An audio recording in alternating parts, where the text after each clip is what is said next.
رسول الله.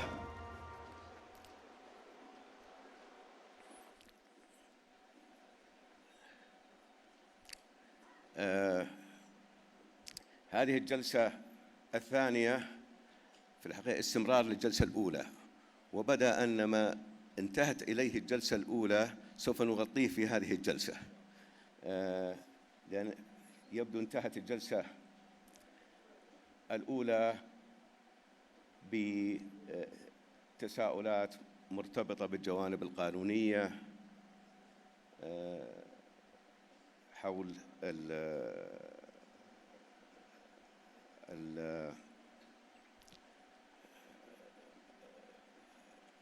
الاقتصاد الرقمي،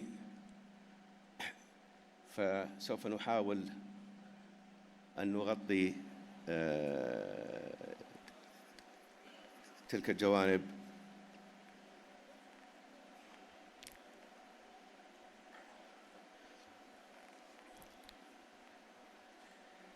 حول تحديات الاقتصاد الرقمي، التحديات القانونية والأخلاقية، وتحدي مخاطر الاستثمار الجريء في الدول الناشئة، وتحدي الأمن السيبراني، وهيمنة شركات التكنولوجيا العملاقة.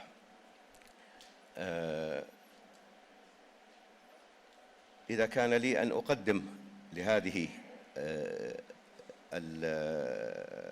الجلسة، فكل تقنية واقتصاد حديث سوف ينجم عنه تحديات قانونية، تحديات سلوكية، تحديات سياسية، ونحن نشاهدها الآن على أرض الواقع. ففيما يتعلق بالأمن السيبراني الذي انتهينا له الآن، هو هاجس الكثيرين منا، وسنحاول أن نغطيها في هذه الجلسة. لدينا 4 متحدثين رئيسيين و3 من المعقبين عليهم. المتحدث الأول الدكتور وليد حجازي، وهو الشريك المدير لشركة حجازي وشركاه، وأستميحكم عذراً عن الإطالة في تقديمهم، لأن كلها موجودة في حقيبة المؤتمر. لذلك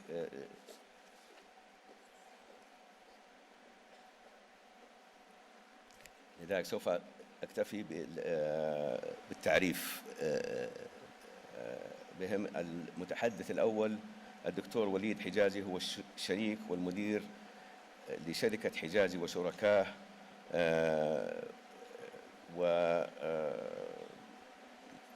ويعمل حالياً في مجال مشورة العملاء بشكل معاملات والنزاعات المتعلقة بالقوانين واللوائح التجارية. فليتفضل دكتور وليد، تفضل. بسم الله الرحمن الرحيم. السلام عليكم ورحمة الله وبركاته.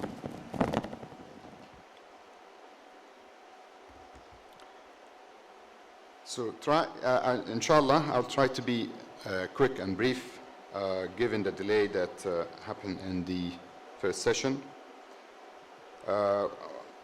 The topic of my presentation is the legal and ethical challenges and the development of appropriate policies needed to enable the digital economy.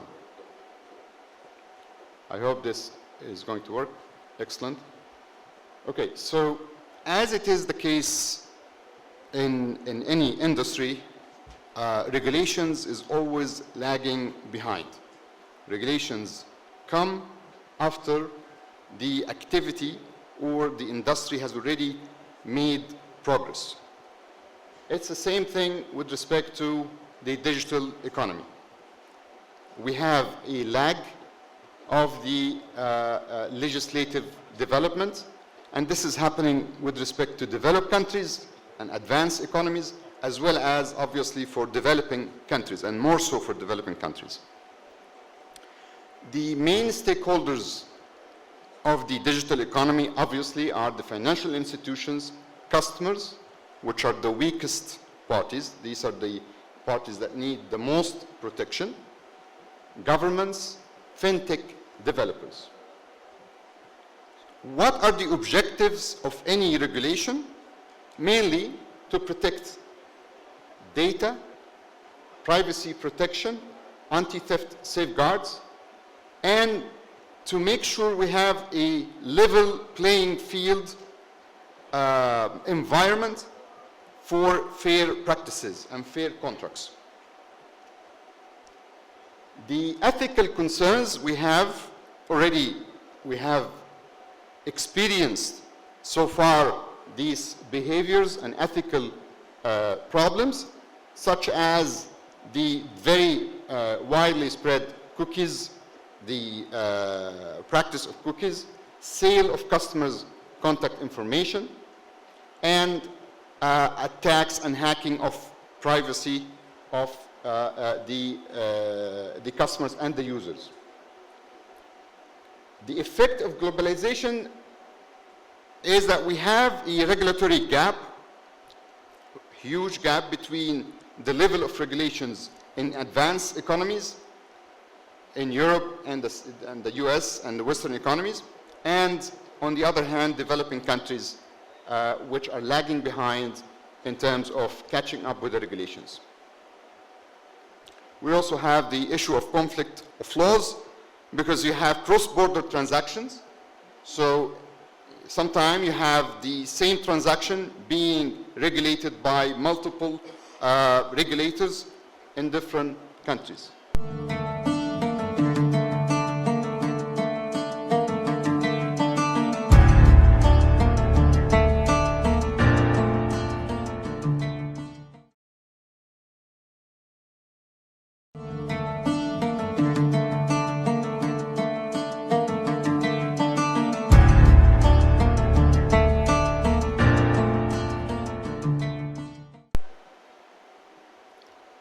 If we go to the Islamic basis for personal data protection, we obviously can find so many proofs that Islam has, in principle, the basis for personal data protection. We have from the Quran and we have from the Sunnah. However, there hasn't been a consensus yet with respect to IFI's obligation, as it is an Islamic financial institution, to maintain customer digital privacy. And obviously, we will have some recommendation in this regard. Personal data protection policy concerns. So what are the main concerns? Banking contracts are concluded electronically. So we don't have any more written contracts. We just click a button on the computer or on the mobile, and we have a contract. The minute you do that, you already released your information, which allows the other side to access this information and even use it in any way, such as selling it to third parties, which is prohibited under certain regulations. Many of the problems we have seen, DOS attacks, hacking, commoditization of personal data. So our personal data have become a very lucrative commodity for institutions who are selling and circulating our personal data among themselves. The personal privacy was addressed by the human rights, by the UN Human Rights Council, and they issued a resolution, and that resolution stated certain obligations on any data controllers. They have to develop, maintain, and implement adequate legislation. These are the obligations on the state. They have to develop, maintain, implement adequate legislation. They have to provide effective sanctions and remedies in the case of breaches and violations. They have to protect individuals against violations and abuses of the right to privacy. Data privacy protection case study in the EU. The EU has provided a very good example, was one of the earliest to come to issue such regulations. It's one of the strongest legislations. It applies to the collection of EU citizens and residents' data. So the EU here applied a concept that any person who is a resident of the EU and or a citizen of the EU and his data has been breached or violated, then the EU regulations will apply, regardless of where the process itself or the collection of the data took place. It could be in a different jurisdiction, but still the violator will be subject to the EU jurisdiction, and this is an example of extraterritorial jurisdiction. These are the 7 principles that the EU GDPR regulations have required: lawfulness, fairness, transparency. So they have the information that you're collecting in a lawful way, fair way, and transparent way. There has to be purpose limitation, so you are collecting exactly the information that you want for the transaction, not more. Data minimization, so you don't acquire or collect more information than what you need. They have to be accurate. Strong storage limitations, so you don't retain the information forever. You collected the information, but you retain it only for the purpose of the transaction, and after that you remove it. Integrity and confidentiality, you have obviously to maintain that. And at the end, accountability. If you are controlling the data, then you are held accountable. So the GDPR became a model which has inspired several other countries. You have the examples here of Bahrain, Personal Data Protection Law, number 30. Egypt as well has issued Personal Data Protection Law in 2020, and Malaysia in 2010. It is more enforceable. Why? As we said, it's very comprehensive, so it applies to any case where an EU citizen has been violated under the GDPR.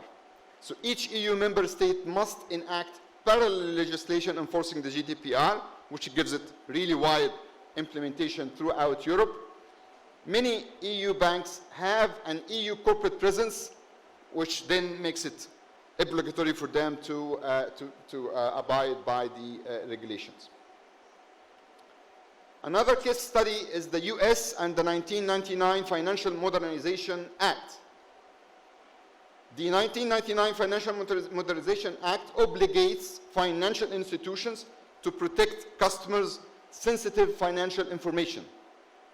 And they must explain how and when such information is shared with third parties. So they have the obligation to inform their customers when such information is shared with third parties.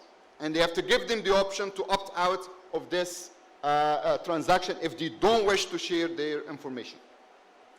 It is enforced by the Federal Trade Commission, the FTC, and the FTC has issued in 2002 and then amended in 2021 what is known as the Safeguards Rule, which mandates that financial institutions develop, implement, and maintain a comprehensive information security program or system.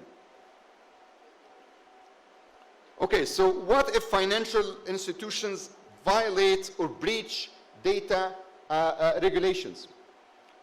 They are not liable for personal data violations when the institution is not in fault or in breach.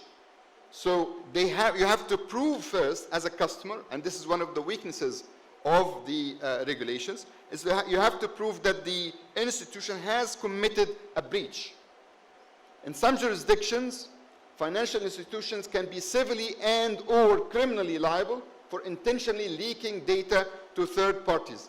This is obviously widely spread practice, leaking information. We suffer from this in the Middle East and throughout the developing countries much more than in advanced economies where big corporations fear big fines and penalties from doing that, so they are protected, the customers are there more protected than in our region. US financial privacy rule, which is enforced by the FTC as well, provide only four cases permitting disclosure of customers' personal information to unaffiliated third parties.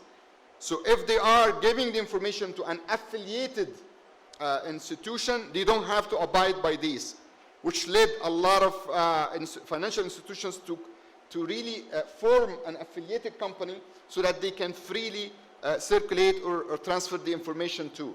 But if they are transferring the information to an unaffiliated third party, they can only do that if the customer was previously notified, if the customer was provided an opt-out notice, a notice to allow them to withdraw from the transaction, or if the customer was given a reasonable period to opt out. So you don't have an opt-out notice, but there is enough time for you to withdraw.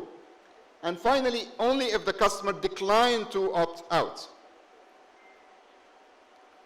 Another big concern with digital economy contracts is that most of these contracts are signed electronically. And you have a form of contract that you choose certain boxes, you check certain boxes, and then in the end, you can sign even electronically, or you can just press a button.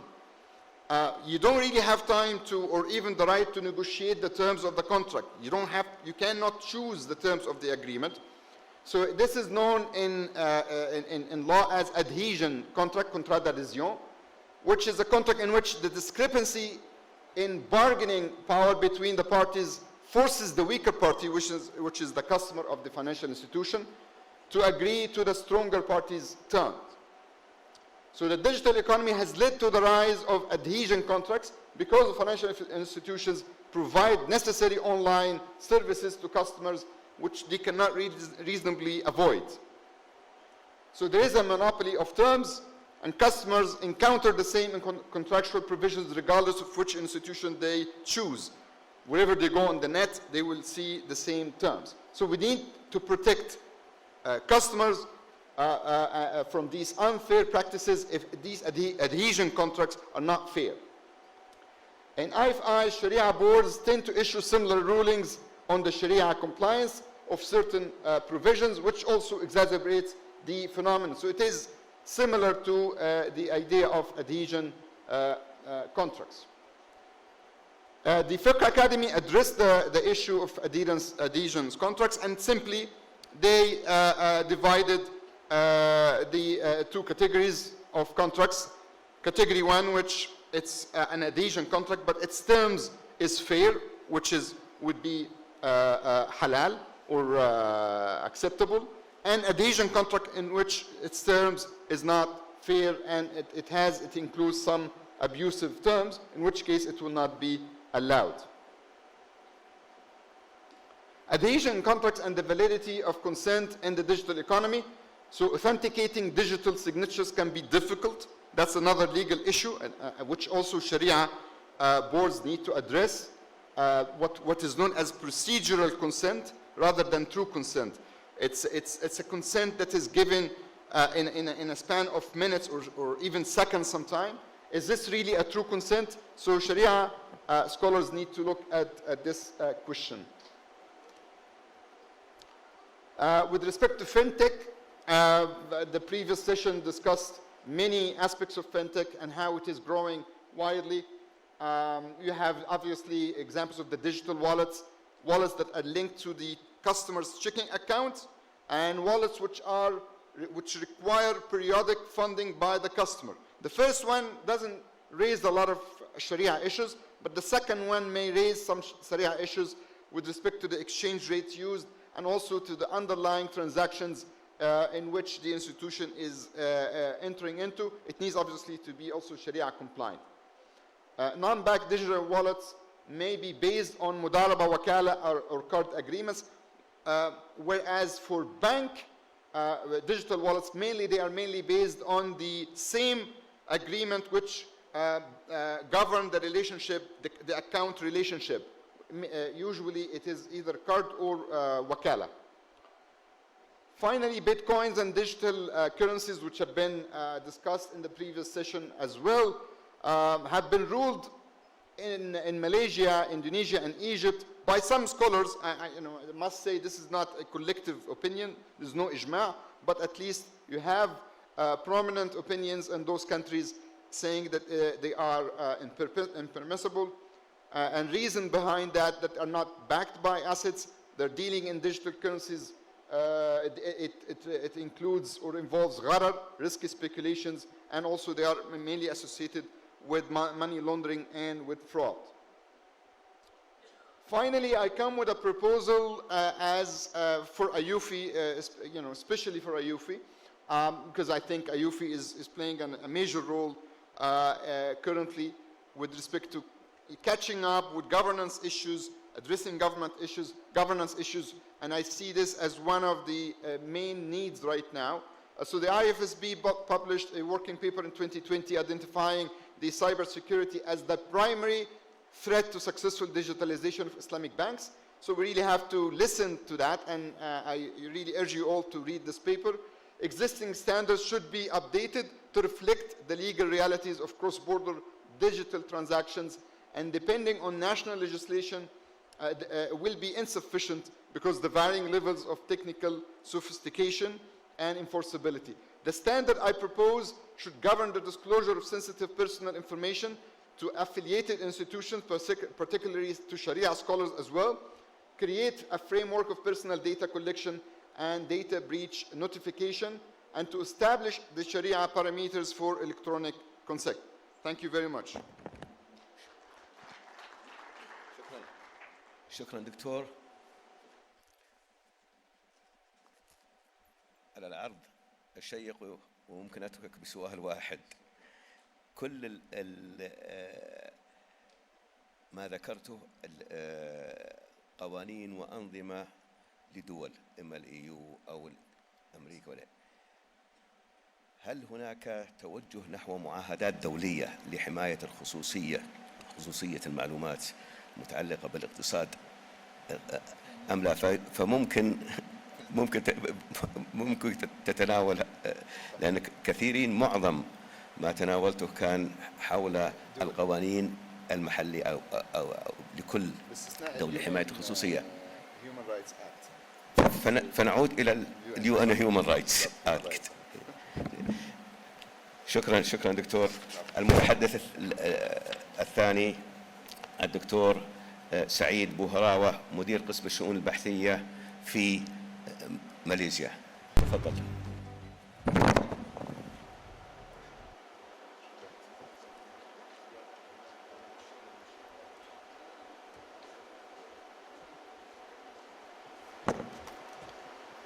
ما أدري الآن إن شاء الله يكون.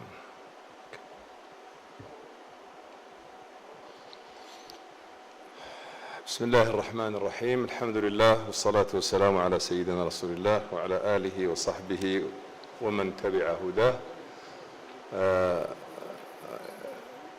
First of all, I would like to thank the organizer for inviting me to present in this important event and to share my knowledge or my information. So I think I'm going to have a combination of presentation in both English and Arabic. I have prepared the slides in English, but I hear someone asking to present in both English and Arabic. So the theme of this presentation, can I have the slides please?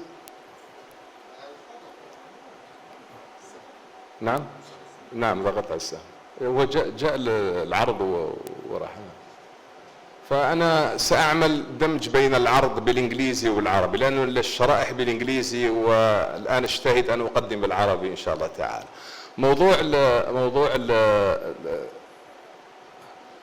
موضوع المداخلة بتاع المؤتمر هو bold investment in the emerging countries reality and challenges، يعني الاستثمار الجريء.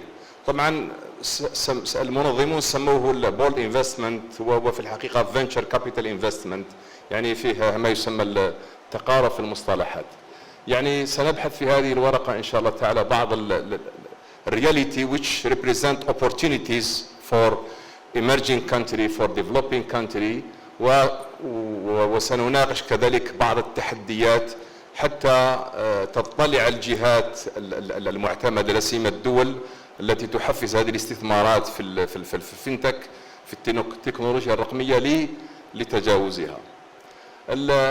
طبعا الدافع لموضوع مناقشة الاستثمار الجريء ما يسمى venture capital or bold investment هو the rapid changes in the global economy landscape. لا سيما لما نتكلم عن الاستثمار الجريء في التكنولوجيا الرقمية ما بعد جائحة كورونا تغيرت المعطيات، تغيرت مقاربات الاستثمار، تغيرت الأولويات تغيرا جذريا، وصار الغالب إلى التوجه في الاستثمار فيما يسمى بالتكنولوجيا الرقمية. الجائحة أحدث ما يسمى disruptive innovation in digital tech، يعني ما يسمى الابتكار القائم على القطيعة مع المقاربات التقليدية، وكذلك جل الاستثمارات الدعم انصب فيما يتعلق بالديجيتاليزيشن. الآن تعريف البورد انفستمنت أو فينشر كابيتال انفستمنت كان فيه تعريف تقليدي المعتمد في الانفستوبيديا وفي المقاربات الأخرى، وهو الكلام حول المخاطر العالية والعوائد العالية. ولكن مع دخول الأمم المتحدة في الخط ما يسمى بالأهداف الأمم المتحدة 17 أو 17 SDG goals والإي ESG و responsible investment, sustainable investment, socially responsible investment، أضيف شق فيما يسمى التعريف definition an investment that targets existing or startup companies with exceptional growth potential and great economic, social and environmental impact. الشق الثاني أنا جمعته بين التعريف التقليدي والتعريف المتأخر، لأنهم فيما يتعلق بالبورد انفستمنت ذكروا الادد فاليو، السوشيال ريسبونسبل، انفايرمنت ريسبونسبل فاينانسينج. و this type of investment هذا النوع من الاستثمار لا سيما في التكنولوجيا delivers يقدم not only long term gain but also a better customer experience. لا يروم يعني تحصيل عوائد بعيدة المدى، عوائد عالية بعيدة المدى، ولكن يروم كذلك ما يسمى بالكاستمر ساتسفاكشن، قبول الزبائن والرضا الزبون بالمنتج الذي يقدم له. Why investing in startup؟ لماذا الاستثمار في الشركات الناشئة وهي عالية المخاطر؟ أولاً تقرير الOECD يقول بأنه small and medium enterprise plays a major role in most economic, particularly in developing countries. يعني المحور أو الركيزة الأساسية للتغيير المجتمعات النامية هي small and medium enterprise. They represent 90% of business and more than 50% of employment worldwide. هذه نسبة هائلة، وهذه تمثل أهمية ما يسمى small and medium enterprise لا سيما فيما يتعلق بالستارت اب. Formal SMEs contribute up to 40% of national income. يعني الناتج المحلي الخام، يعني تشترك هذه المؤسسات الصغيرة لا سيما المتعلقة بالتكنولوجيا الرقمية ب40%. يتوقع أن توفر فرص عمل لأكثر من 600 مليون عامل في المستقبل. و in emerging markets most formal jobs are generated by SME which create 7 out of 10 jobs. السؤال التالي board investment and venture capital. أنا هذا الذي ذكرت، أنا طلب مني أن أقدم في البورد انفستمنت، وهو في الحقيقة venture capital، وهو it represent part of the private capital، ويختلف عن private equity. venture capital يختلف عن private equity في النقطة الأخيرة. while private equity investors prefer stable companies, venture investors usually come in during the startup phase. يعني الفينشر كابيتال يفضلون الشركات الناشئة طبعا بعد دراسة نوعية لمخرجاتها الاستثمارية. ما هي ميزات البورد انفستمنت، الاستثمار الجريء؟ عنده ميزات واضحة، هاي ريسك، مخاطره عالية. مع ذلك سنلاحظ نسبة الاستثمارات في الفنتشر كابيتال أو البورد انفستمنت رغم أن المخاطر عالية، ولكن المخاطر عوائده كذلك عالية، ما بالقاعدة الفقهية التي تقول الغرم بالغنم. وفيه نوع من المستثمرين يفضلون المخاطر العالية التي تحدث ما يسمى توجد عوائد عالية إذا كان تم الاستثمار في هذه الافنيوز through a good consultant, a good manager. يعني المدير الاستثمار يكون مدير بشركات عالية بمواصفات عالية كما هو معروف في ما يسمى وارن بافيت وشخصيات من مثل هذا القبيل. lack of liquidity، إشكالية الشركات الناشئة أن عندهم فقر في السيولة. فيه ميزة أنه فيه مشاركة في رأس المال، long term horizon, innovative project, management participation, defined exit. أنا أعرف بأن وقتي محدود، ولهذا سأحاول أن أختصر.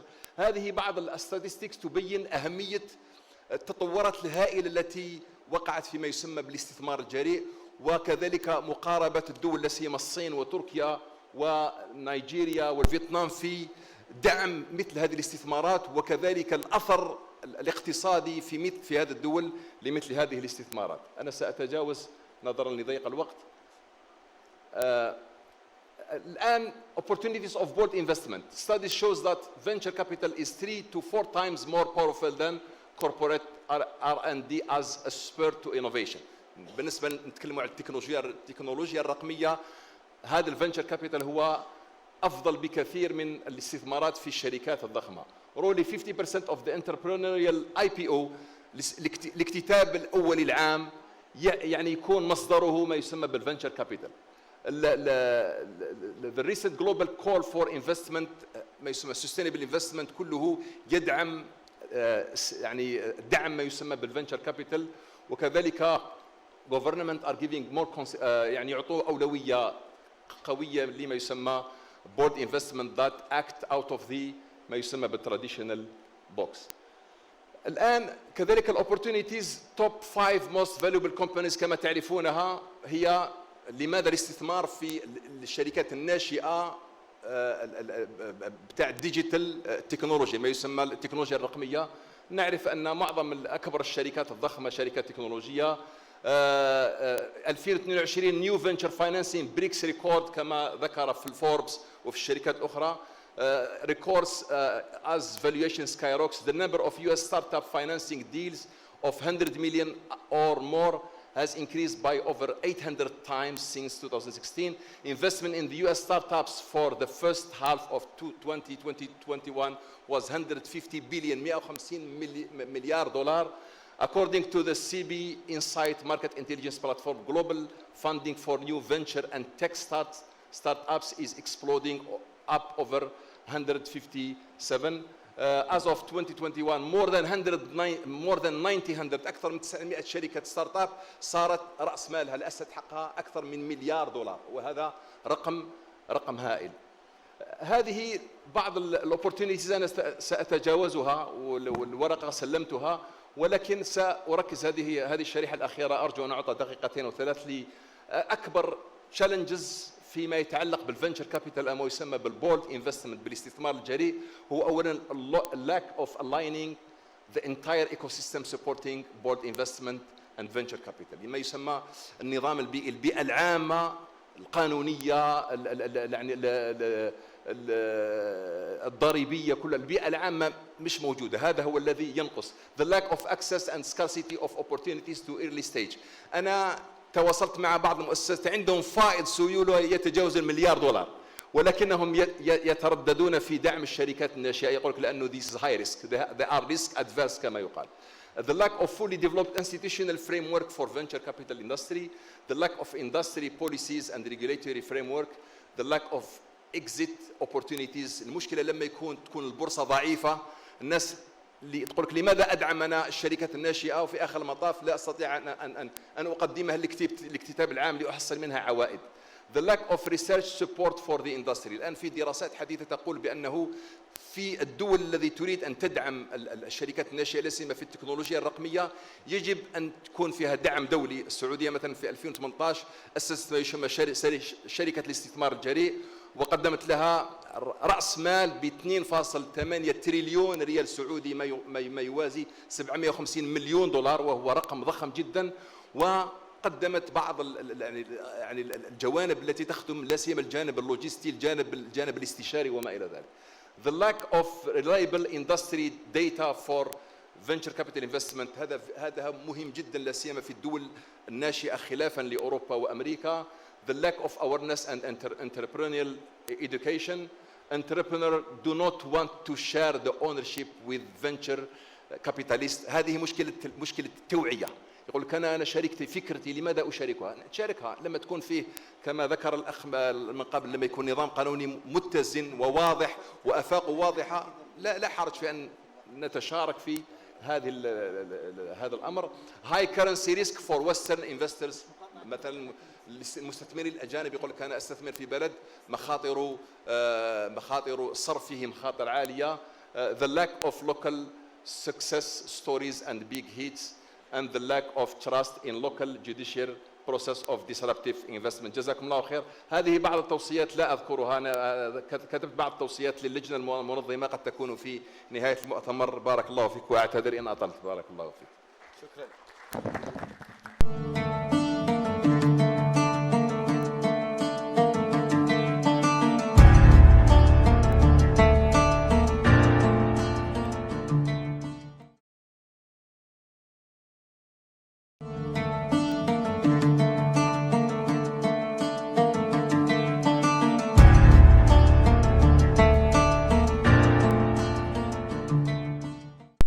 الثالث داتو دكتور أمير الدين عبد الوهاب الرئيس التنفيذي لوزارة الأمن السيبراني في ماليزيا، والرجاء الالتزام في الوقت. They just came to me and I said, please. Okay, thank you. Bismillahirrahmanirrahim. If you can keep the time, so I will be keeping the time, please. Okay, thank you. Can you have the slides ready? Bismillahirrahmanirrahim. Assalamu alaikum wa rahmatullahi wa barakatuh. Firstly, thank you to the organizer, Al-Barkah Forum, for inviting me to be part of this event today. And today, I'll be sharing the issue of cybersecurity with regards to digital economy. Can I have the slides, please? So that I can save the time.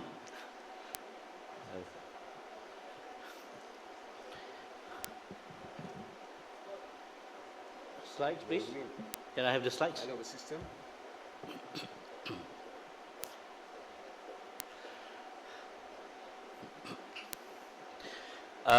While waiting, we're waiting for the slide to be ready, just to share that before I talk about the topics of cybersecurity challenges, yes, okay. I think firstly, it is very important for us to understand the digital world today. And if you look at the statistics there, this is early this year, January 2022, there are about 62.5% or about 4.95 billion people in this world are internet users. And specifically in Malaysia, we have 89.6%. What does it indicate? It indicates that we are actually, all of us, we are moving into a more interconnected space. So, internet of people. But then to make it more complex, we are having a lot of technologies nowadays, and all these technologies, emerging technologies like IoT, 5G, everything, we can see that they are also converging. Yeah? And they are not only talking about now internet of people, we are talking also internet of things or devices, internet of data, internet of processes, or basically internet of everything. So everything is connected. That's the digital world. And it cuts across all sectors, government, transportation, and financial sectors. That's why we have fintech. Now, we are in COVID-19. we change our life. The new normal, that means the way of living, how we live, how we work, how we interact with other people, etc. And these catalyze more the use and reliance of digital technology. So we have work from home, we go for cloud, we use even meetings, conference online, using Zoom, Microsoft Teams, etc. And also the rise in e-commerce. A lot of transaction, purchase, even food, because we cannot move. So it creates more the increasing reliance to digital technology. And as you all know, digital economy, roughly economic activities that utilize technology, digital technology, internet, etc. And we have all these lists here. But one thing I like to highlight, while digital technology is good, yeah, it provides convenience and benefits, it has risk. Just now, the first speaker highlighted success of digital economy. Without cybersecurity, it will fail.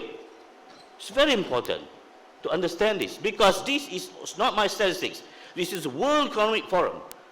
Yeah? In banking sector or in any sectors. For example, under the World Economic Forum report, Global Risk Horizon, when will risk become a critical threat to the world? You can see that cybersecurity failure there. And even the risk that worsened the most since the start of COVID-19, cybersecurity failures again there. You know, the failures of cybersecurity will and also can fail the digital economy. And one thing that we need to understand also, with more digital technology, converging technology, there's a lot of threats, and they are active and evolving, from just prankster or what we call script kiddies. That means individuals or hackers who hack for fun, to show off. It has moved beyond that to the level of organized cyber criminals at the global level, nation-state cyber attacks and hacktivists. In a forum that I attended a few years ago in the ASEAN Banking Conference, where I sit together with a panel from FBI, they said that the organized cybercrime criminals, they are so advanced, you don't see them as a corporate, but they function as a corporate. They have CEO, they have CTO, human resource, business development, exactly like a corporate. But they are everywhere around the world because cyberspace is borderless. And this is how they can disrupt digital economies.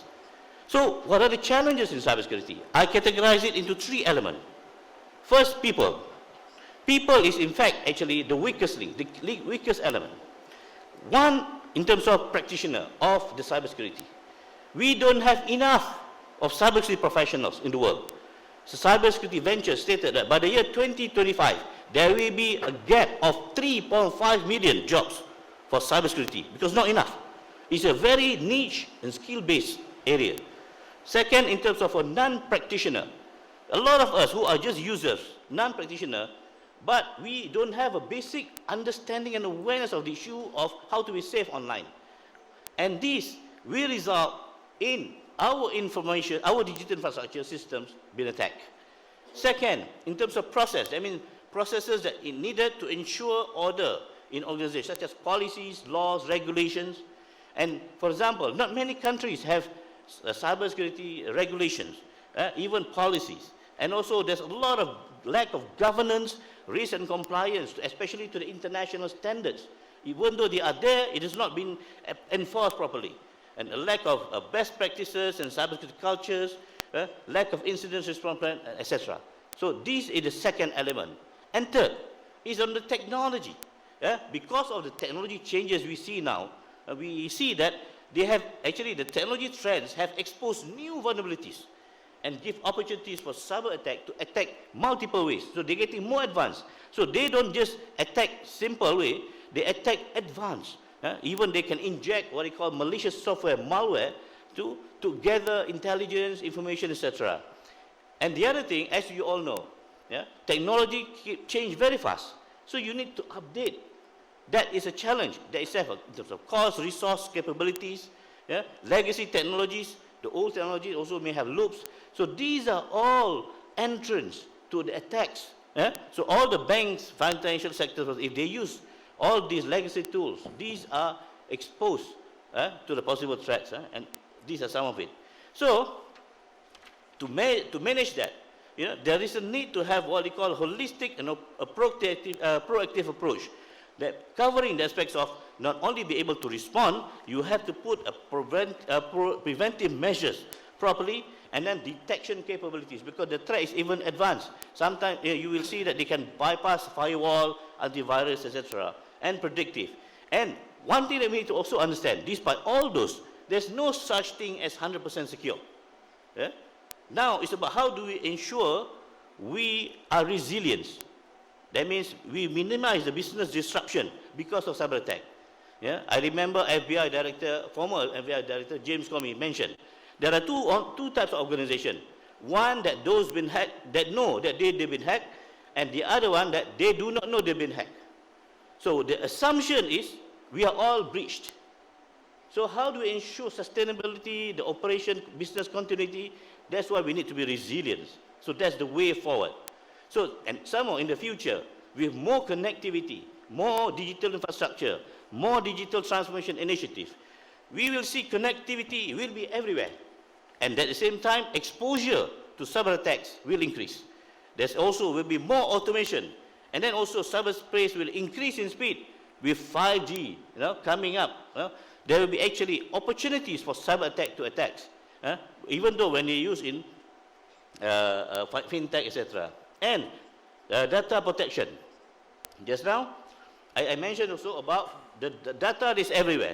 So this is where the issue of how you ensure privacy and protection of data, whether for individuals and also for organizations. And these are some of the challenges also that we need to manage in the future. So we have to approach all this I mentioned just now, the holistic approach, covering these three elements of people, process, and technology. So the way forward, countries need to work together to tackle the cybersecurity challenges in this digital economy. I give an analogy. If you are driving a car, okay, so, and then if the car is digital economy, cybersecurity is the brake. You look as if it is the one that stops you from going far. But actually, it is cybersecurity, or it is the brake that allows you to go far and drive fast.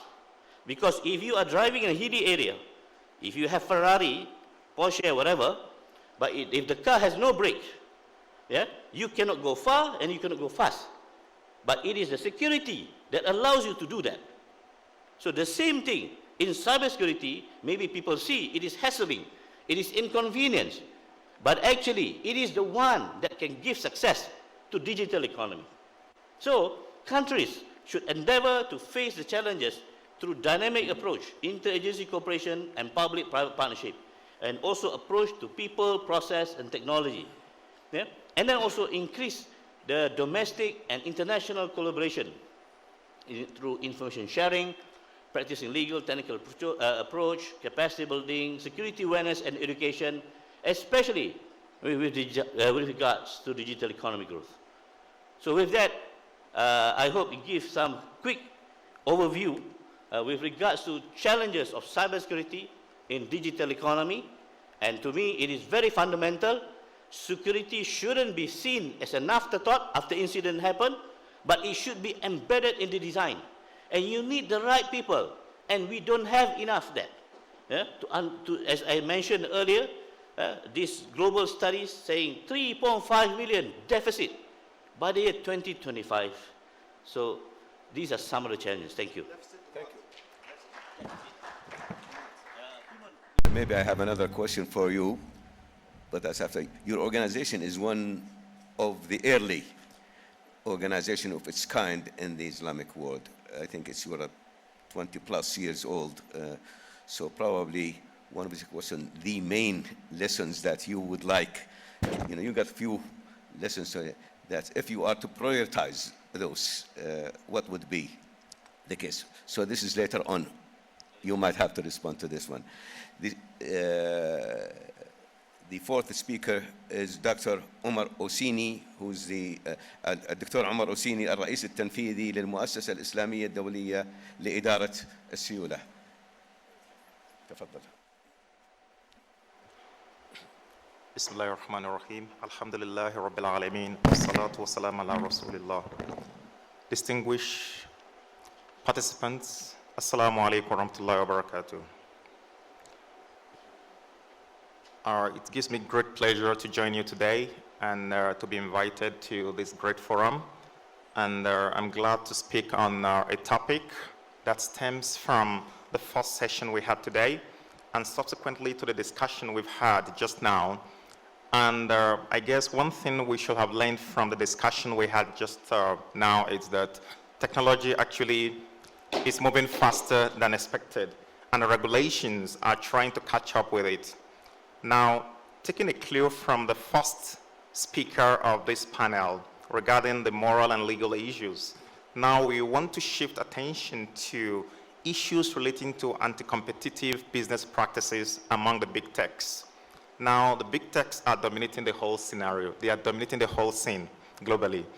You have the Amazon, you have the Facebook, you have the Apple. They are all there dominating the whole scene. Now, how do you break that monopoly? In a way, we're talking about how do you disrupt the activities of the big techs and whether there is any role for the Muslim world, particularly the Islamic financial institutions. So some of these things have been discussed extensively in the paper, but I'm going to give a very quick summary in about 10 minutes. I know we are pressed with time, and we can actually review other things perhaps during the discussion. Now, basically, I work with an institution called the IILM, and this institution basically is the only issuer of short-term Sharia-compliant liquid sukuk in the industry. Now, why I am starting off with this is that one of the case studies I gave is the US T-bills, the Treasury bills. That case study involves collusion amongst the top primary dealers. These are global banks. They are alleged to have colluded to actually manipulate the market. And why I'm starting off with this is we do have primary dealers as well in ILLM, and we issue sukuk every month. But one good thing about our interaction with our primary dealers is we do monitor the activities, and there are some clear-cut obligations and duties contained in what we call the primary dealer agreement. So we monitor the activities at the primary market as well as the secondary market distribution of our sukuk. Now, I'm going to come back to that aspect later as we proceed with the presentation. Now, let's take a very quick overview of the dominance of the big techs driving the policies in the global digital economy. Now, in 2021 alone, as you can see, some of the data you have on the screen, the top American biggest firms invested over $280 billion US dollars, and most of these were aimed at the digital economy. And you can imagine the top 5 kind of big players there, like the Facebook, Amazon, Apple, and Google, and Twitter. You have them there. Then you do have some small other kind of startups that came later to disrupt them. And that's TikTok, basically. So looking at this model, which we have discussed extensively in the paper itself, I keep wondering whether the Muslim world can actually come up with some of these startups that can disrupt the big techs. So the questions we keep asking, basically, it's whether the dominance we have globally, in the global economy at the moment, whether that can be disrupted. Now, beyond law reforms, does the Sharia itself has any role to play in contributing to the discourse? So this is another thing we really need to examine, basically. Now, when it comes to anti-competitive business kind of practices, we'll come to the aspect of review of the documentation itself, whether Sharia scholars go beyond just looking at the Sharia compliance of a product, and whether they go deep to look at whether there are any anti-competitive business practice within the terms and conditions of the agreement itself. So you look at both counterparties and whether this should be the way forward. So these are some of the ideas we'll be discussing today. Now, moving on, I would like to quickly draw your attention to the dominance, and I'm not going to spend much time on this. Whether they have too much powers, there are data which have been discussed in the paper itself. I don't want to bore you with those data. There was a recent survey in the US, and the interesting result of the survey is this. You have the younger generation of 15 to like 29 years old, as well as 60 plus generation. These are two different generations. The 60 plus are the analog generation, while the 15 to 29 generation are the digital. but the result actually revealed that both categories actually believe that the big techs are really dominating the market, and they are disrupting the market by actually abusing the kind of opportunity they have, and regulations are trying to catch up with the activities. It's always very difficult for the law to catch up with technology. But again, that's why we talk about RegTech, we talk about the need for central banks. I think this was discussed yesterday at the opening session, as well as this morning, in terms of the role of the central banks to keep actually catching up with developments like introducing sandboxes. If you cannot really win them, you join them in a way. And if you cannot disrupt the kind of the cryptocurrency kind of industry, what you do is, as a central bank, you try to introduce yours and regulate the industry. So this actually is the continuous role of regulation within the ecosystem itself. So I think it's important to look at some of these kind of aspects. Now, one thing I would like to say is this. We talk about the role or the potential role of Islamic banks within the ecosystem itself to disrupt these big techs. Now, my suggestion here today is to think of a kind of a consortium among the Islamic banks to work together as much as possible. And I was happy yesterday when we saw the launching of the new Sheikh Saleh Kamil Prize on Islamic economics. I think this is something very important, and it's a step in the right direction that will really motivate younger scholars and perhaps innovators to come up with some of these tech startups. But again, because what we are witnessing today in the industry is something I'm going to share perhaps in the next 2 slides in terms of the dominance or the takeovers we're having among some of these big players within the industry. Some of them are coming in to actually take over or buy out completely some of the Islamic tech startups. And for me, this trend may look good to the pockets of the founders of those tech startups, but I think it doesn't look good for the industry itself. So we're going to look at this shortly and to see what is the potential role of Islamic banks going forward. Now, the next slide actually gives you an idea of some of the case studies we analyzed in details in the paper, and there are 2 basically. The first one talks about the case between Epic Incorporation and Apple. I think this is a very popular case where you talk about kind of anti-competitive business practices within the App Store itself. Most of you, I'm sure some of you here use an iPhone, and sometimes you want to pay for some of the things you use, and you have to pay using your the money you have there in in your App Store kind of wallet, which is difficult for some kind of apps, other apps. So Epic Games actually went to the court to discuss this. It was a U.S. court case, and the district court in California actually ordered Apple to change some of the policies in the app stores. But one thing I would like to emphasize is that it rejected Epic's antitrust allegation. So the core issue here is the antitrust allegation, which was rejected by the court itself. On what basis? The court actually expressly says that novel business practices, especially in technology markets, should not be conclusively presumed to be unreasonable and therefore illegal without elaborate inquiry as to the precise harm they have caused or the business excuse for the use. So in a way, the court is talking about the need for to look at the legal standard. They applied the legal standard, which was actually low. So now we're talking about reform. So that's why our conclusion on this first case study is that the current antitrust laws in the US, and this is agreed upon by even the US Congress, that they are actually dated. They require reforms, and steps have been taken to actually introduce reforms. Now, very quickly, before I conclude, is the second case study, which is the one I mentioned on the UST bills, where there was collusion at the primary market, or there was an allegation of collusion at the primary as well as the secondary market. Again, the court couldn't conclude that there was collusion because the court requires what you call a kind of a formal agreement amongst the primary dealers, basically, which wasn't there. Again, the legal standard applied here was low. Now the US Congress is looking at reforms. Now, before I get to the conclusion very quickly, ladies and gentlemen, I'd like to look at the dynamics of big tech's market, monopoly, and the Sharia. I'm not going to bore you, with this. We are an Islamic university, and most of you are Sharia scholars. We've discussed aspects of al-ihtikar, at-tas'ir, talking about monopoly in Islamic law. These are well documented, basically, in the Islamic jurisprudence. So we do have a very rich kind of, areas here. Now, the point here is, again, what is the potential role?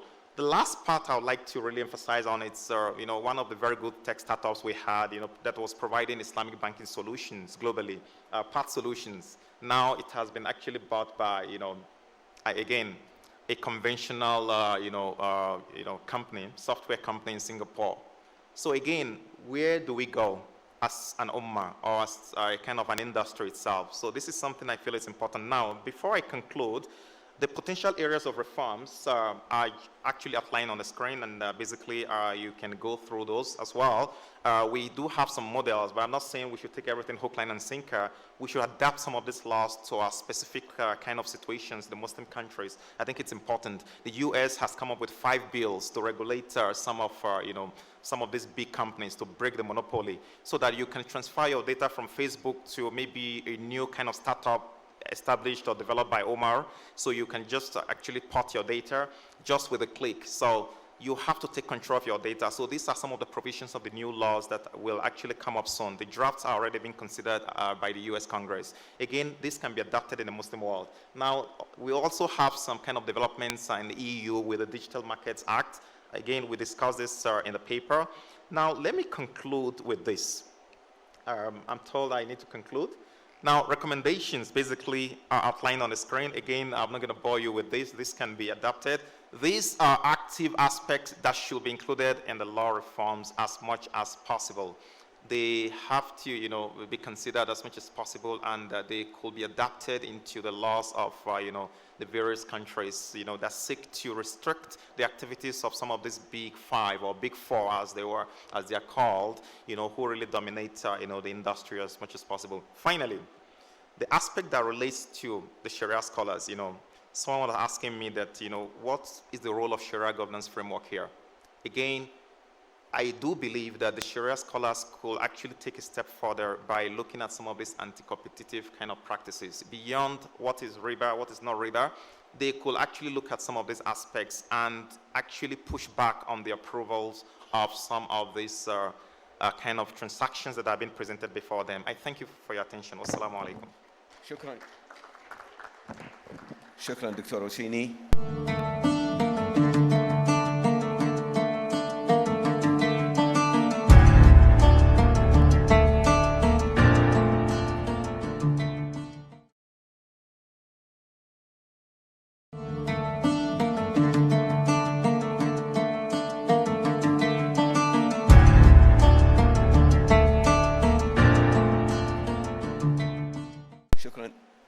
لدينا 3 معقبين لكل منهم 5 دقائق. أرجو الالتزام بالوقت ومحاولة الرد على التحديات التي ذكرت: تحدي البنية التحتية، الأمن السبراني، التحدي المتعلق برأس المال الجريء، والتحدي الخاص بهيمنة الشركات الكبرى، وأيضا تحدي القانوني والأخلاقي. فالرجاء المعقب الأول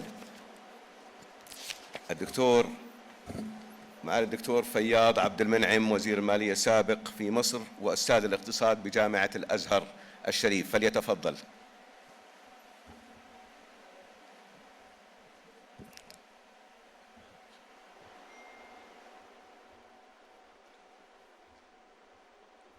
بسم الله الرحمن الرحيم. الورقة التي سأقوم بالتعليق عليها الخاصة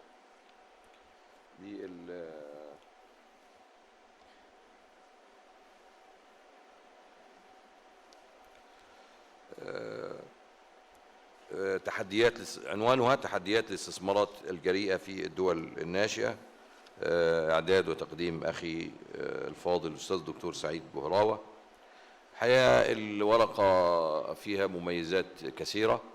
أولا، موضوع الورقة مهم، يمثل يعني نشاط شركة أو نشاط مؤسسات مطلوبة من منظور الاقتصاد الإسلامي، ومطلوبة من منظور الاقتصاد التنموي، ومطلوبة من منظور وتوفير فرص العمل الجديدة واستغلال المهارات الجديدة واستغلال الأكفأ للموارد الاقتصادية للدول. فموضوع مهم الحقيقة من هذه الزوايا التي تحدثت عنها. الأخ الفاضل الحقيقة عرض الاستثمار الجريء، تعريفاته، مفاهيمه، المحاور، العناصر، الأسس، الركائز، عرضا جيدا شيقا. أيضا فهو قدم لنا أيضا تطور رسوم بيانية لتوضيح هذا التطور في حجم هذا النشاط وهذا النمو في العديد من الدول الناشئة، فنشكره على هذا العرض الجيد. أيضا هو أيضا قدم منهجا تحليليا وصفيا، منهج وصفي تحليلي نظر فيه إلى المادة العلمية التي بين يديه، وهذا هو المنهج الذي اتبعه الأخ الفاضل. الورقة قدمت لنا معلومة أو معرفة مهمة ركزت عليها، وهي أن والتي خلصت إليها، وهي أن تطوير الاستثمار الجريء يتطلب نظاما بيئيا متكاملا تتضافر فيه جميع الأطراف الفاعلة في هذا الفضاء الاستثماري. هذه النتيجة المحورية التي استخلصها الباحث عبر منهجه في تناول موضوعه. النظام البيئي المتكامل، يقصد بالنظام البيئي المتكامل النظام القانوني والنظام العمل والإجراءات وكل هذه والحوافز وإلى آخره، والبنية الأساسية التحتية والفرص، توفير الفرص المتاحة إلى آخره. كل هذه هو يتحدث على هذه النتيجة على مفهوم النظام البيئي المتكامل. هذه هي النقطة الخاصة ببناء الإنتاج المعرفي الجديد. كل بحث، كل عمل علمي لابد أن ينتهي إلى بناء أو إضافة إلى البناء الإنتاج المعرفي الجديد، هو الذي يدفع المعرفة في هذا الاتجاه خطوة إلى الأمام في العلوم الاجتماعية بصفة خاصة على وجه الخصوص يعني، فهو بيقدم لنا هذه الإضافة. هذه هي أبرز ما هي في الورقة. أيضا نتكلم على مميزات الاستثمار الجريء، ومميزات أم سمات، يعني هي سمات لكنها لا نستطيع أن نسلم بأنها كلها ميزات. المخاطر العالية ونقص السيولة والمشاركة في الأسهم والمكاسب الرأسمالية والأفق الطويل الأجل. إيه نقطة الملاحظات بقى؟ الملاحظة هذه ملاحظات لا تقلل من العمل المتميز في هذه الورقة. مسألة لا، مش شرط، مش لازم أنه يبقى الاستثمار الجريء يقتضي وقتا أو يقتضي أن يكون في إطار الاستثمار طويل الأجل. لا، حسب المشروع وحسب الظروف وحسب السوق الموجودة وحسب تطور هذه السوق، حسب تطور الطلب على هذا المشروع. خاصة أنه هو أشار إلى أنه عادة المؤسسون عادة ما بعد فترة يبيعون هذا حقوقهم في هذا المشروع وينتقلوا إلى مشروع آخر أو إلى آخره. فهذه الملاحظة. أيضا ركز على تحديات رأس المال الجريء وذكر عناصر كثيرة: عدم موائمة النظام البيئي وصعوبة الوصول للتمويل، وعدم وجود نظام متكامل ومتطور متكامل، وعدم وجود سياسات اقتصادية متكاملة في متناسقة لدفع رأس المال الجريء. كل هذه التحديات نحن نتفق معه فيها. لكن الملاحظة الثانية وهي مسألة أنه طيب هذه أنت تقترح له تعديل أو الحفاظ أو إقامة البناء النظام البيئي الداعم، كيف؟ ما هي آلية الوصول إليه؟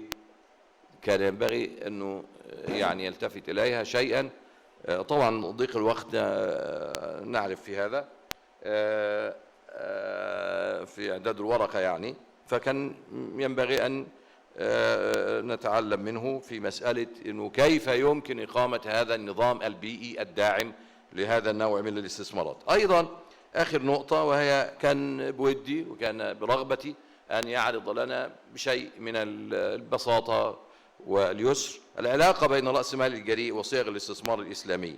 ما الذي يمكن أن تقدمه صيغ الاستثمار الإسلامي إلى هذا الاستثمار الجريء؟ ما هو وجه الاتفاق؟ ما هي نقاط الاختلاف؟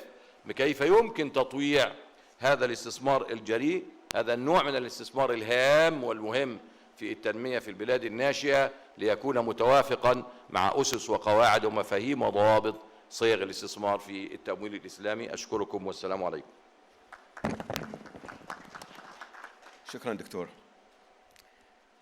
المعقب التالي الدكتور محمود ممتاز، رئيس جهاز حماية المنافسة ومنع الممارسات الاحتكارية في جمهورية مصر العربية. تفضل. 5 دقائق لو سمحت.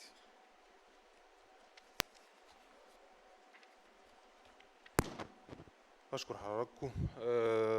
اليوم هكون بعقب على الورقة البحثية الخاصة بالسيد عمر حسيني والخاصة بالهيمنة شركات البيج تك، وأعتقد أن الورقة هي ورقة جيدة وتناولت العديد من النقاط الهامة، وهي ورقة في حقيقة الأمر تأتي في وقت هناك زي ما بيقولوا بالإنجليزية دايكوتومي ما بين الجهات التنظيمية والشركات على آلية تنظيم حماية المنافسة في هذه الأمور. ولكن كان لي 4 ملاحظات أساسية على الورقة البحثية.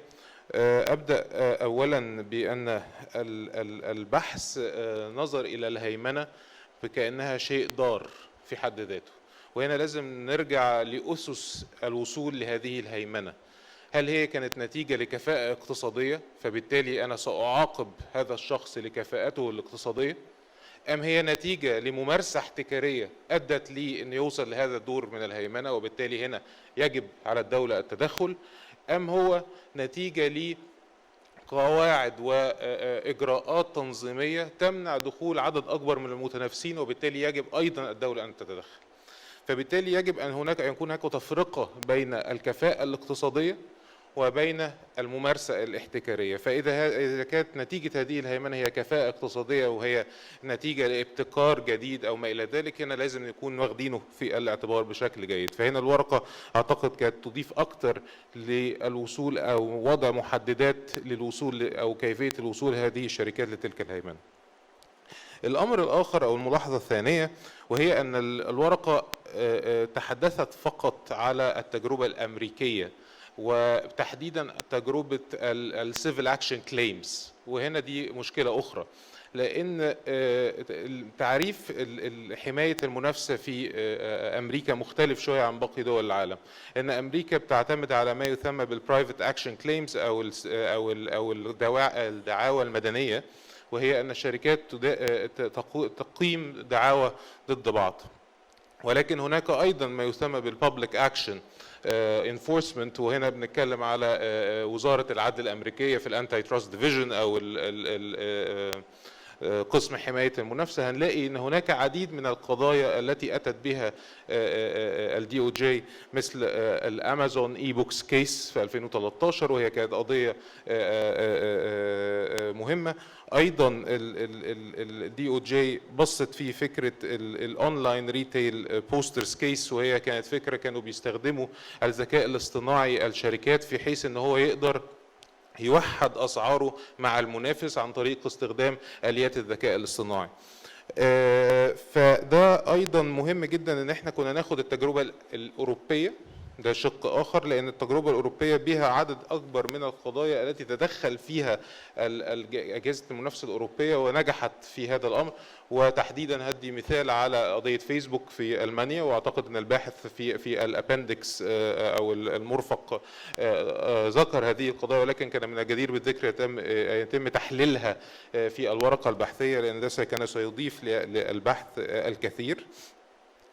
الأمر الآخر أو الملاحظة الثالثة وهي فكرة الشريعة وكيفية نظر الشريعة لحماية المنافسة. طبعا لا يعني ليس هناك جدال أن الشريعة الإسلامية كانت يعني تدعم المنافسة وتمنع الممارسات الاحتكارية وما إلى ذلك، ولكن هنا كان الباحث ذكر أمر هام جدا، ذكر قضية محددة وهي التراجريز كيس، وذكر أن إذا قمنا بتطبيق الشريعة سيكون النتيجة مختلفة. فهنا كان من الواجب توضيح الآلية التي سوف يتم الاعتماد عليها، وهي فكرة الإثبات تحت الشريعة والإثبات المطلوب تحت النظام التي تم عليه القضاء الأمريكي في هذا الأمر.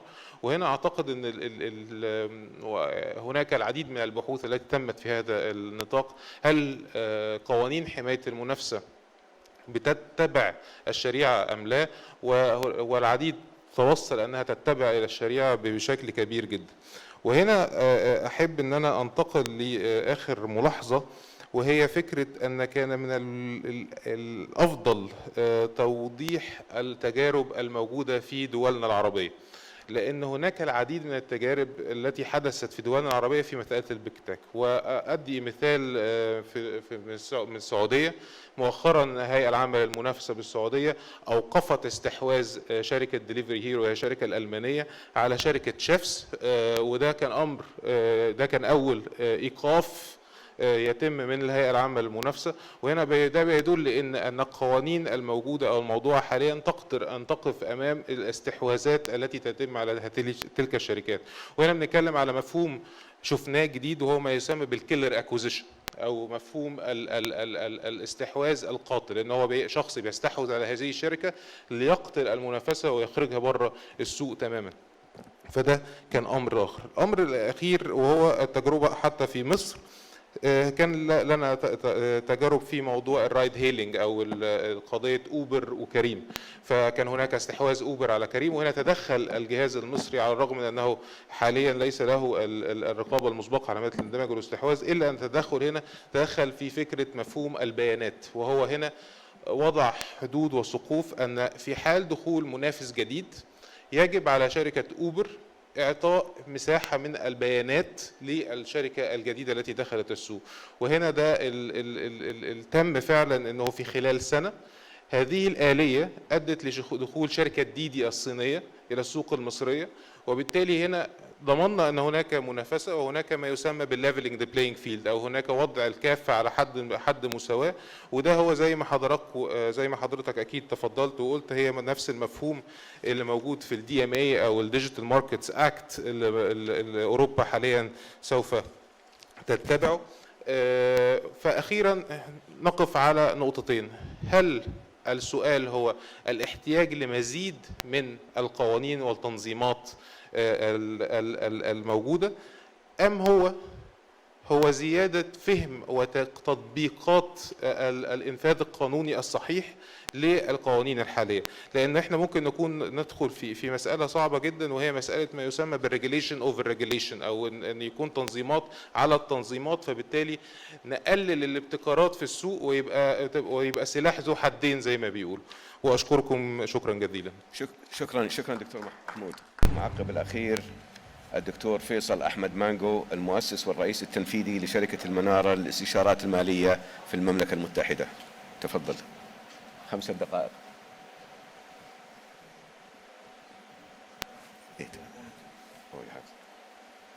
You have 5 minutes, please.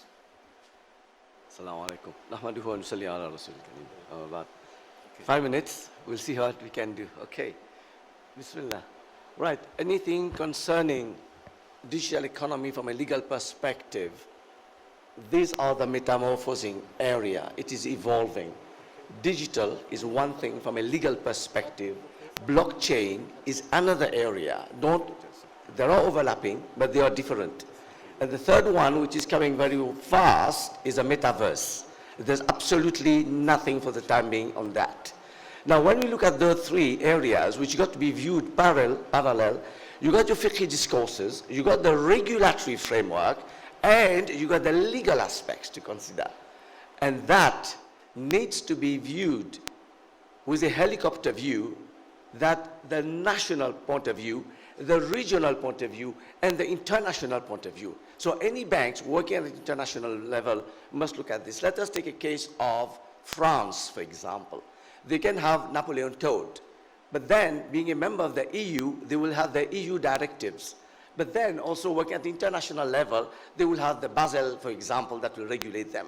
So we have to have this. It's very important when we make any policy, that when we want to move forward, these are metamorphosing, they are evolving. Now, this has already been discussed. I'm not going to touch this. The focus of the paper, we have heard the author. Now, what I'm very worried about is this Weinberg, what's called the mistrust of clients.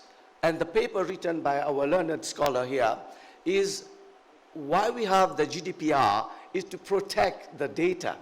And Weinberg put that very clearly, how we start with the media itself, social media, and the chain reaction comes, not only the clients, and that's very important, not only the clients, but also the financial institution also is at stake. So we have to be very careful when we talk about regulating the, these industries. So we talk about the data protection. One very good point that the author raised here was about the point to what extent we go, the different views in protecting that. I just made a suggestion that might be in a Muslim majority country, we can look into siyasatu shar'iyya rather than usul al-fiqh or qawaid kulliyya fiqhiyya or maybe maqasid sharia. Maybe, I haven't seen paper on that. Maybe we can look into that. Now, many people have mentioned already about e-currency. I just want to raise one important point here, which is fiqh. We are talking about e-currency, but not e-currency. We are talking about programmed e-currency. That is a danger here. It's a big discourse we are raising in UK, because if it is programmed e-currency by the central bank, is your money shar'an? Because you can't spend it the way you want. It will be regulated. What about the thamaniya? What about the storage of value?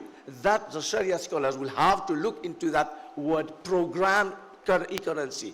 In UK, this is being debated and is going to come in many countries. In Iran, in e-rupees, we are talking about programmed e-currency, which we need to look into. I have given the reference at the bottom there. Now, another important point for the banks now, not only the client, is the Digital Market Act of 2020. That also is very important because the EU wants to control the big tech. Now, when you work with the big tech, the banks are working in the big tech, and the big tech are going to be attacked, if I might say, using the word dependency of end users, which includes IFIs, might need to be accommodated. Because if we work with them, the banks also will be affected by the Digital Market Act. Then we go further, the whole debate about the EU GDPR. I'm not going to discuss that because of time, but I think where the majority of scholars have raised a very important point, and this I'm just raising again because Dr. Hosseini raised a very important point, that we got to step back and try to isolate ourselves as the 57 Muslim countries, whether we can develop our own. If we look at the hefty fine given, ijma of the 4 imams, financial fine is not accommodated. Ibn Taymiyyah rahimahullah has accommodated it. Fine, I don't discuss that. The problem I got is, in modern time, in a digital, the fine is so heavy, 20 million euros, that we have to think now. It's not about a car fine you get in. You can close down a bank, right? So we have to look at this, okay? Now we look at another major problem we have is the ICT regulation and the data protection authorities. The Muslim world, unfortunately, as you can see, are really backward with that. We are not synergizing our effort. Of course, Europe, you can see, is very well developed. America is very well developed. The Arab states is hardly developed. So Africa is hardly developed. We have to look into that as well. Okay, I've given reference there for all my slides. One important point before is when we talk about regulating the banks and the digital economy, There are more important things that we might consider in your paper. Legal and enforcement framework, fintech market, technologies, activities, data security, and this is very important. It is by BTS partners, which they are recommending that we must look into. It's not just about a simple GDPR. There are many things that accompany that. This is a graph to show after the pandemic how people have shifted and the need to move and develop new products. We talk about the addition contract, very, very good point. I'm happy you raised that because I face this problem as well. So addition contract got its advantages, increasing economic efficiency, reducing transaction costs, but the disadvantages, as we know, is the risk on the buyer, unequal power relation, and unjust terms. So how do we resolve this problem? The problem we have is a macroeconomic development of the country because we want to go fast within the digital economy and the right of the client. Now, that is what the Corporate Finance Institute proposed, the bargaining power of the buyers.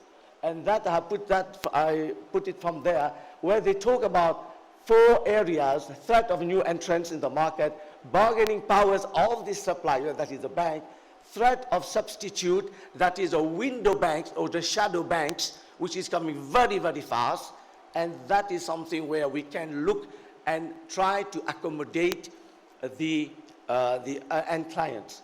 Finally, I want to say that we have to differentiate between e-currency tends to be issued by central banks. Digital currency might be privatized. There is a book by Professor Charles Proctor. This is what we are seeing now with Bitcoin and this and that. 1985, already that has been discussed. It's not something new, but now it's getting more prominence. Now, the whole issue about decentralized and centralizing was raised in the first session. The trend is it's going to be decentralized. It's going to be decentralized, you want it or not. In a capitalist regime, this is where they are moving for, right? In a non-capitalist regime, maybe not. But this is a very important point to consider. Do we decentralize or not? This is my last Sheikh, okay? The trust across borders, again, McKinsey has given some recommendation there. My slides are available, whoever wants, and these are there are about 3 slides of references if you need. Jazakallah khair. Assalamu alaikum. شكرا دكتور فيصل. بعد الجلستين الماراثونيتين أنا أتخلى عن وأتنازل عن الأسئلة التي وجهتها للأعضاء، وأرجو أو أستميحكم العذر بأن نتوقف هنا لأداء الصلاة، وإذا كان هناك بالإمكان بعد الصلاة التواصل مع المتحدثين أو المعقبين للاستفسار عن حول أي موضوع.